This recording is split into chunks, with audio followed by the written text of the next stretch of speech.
ვაშინგტონში მიმდინარე ბირთვული უსაფრთხოების სამიტი დასრულდა. მასში მონაწილეობა 47 ქვეყნის ლიდერმა გაერომ, ევროკავშირმა და მაგატემ მიიღო.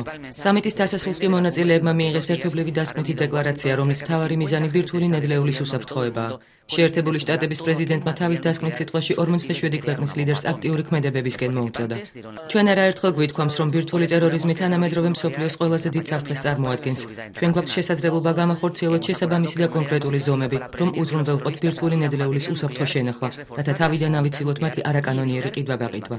ორდღიანი სამიტის ფარგლებში რამდენიმე მნიშვნელოვანი შეთანხმება იქნა მიღწეული.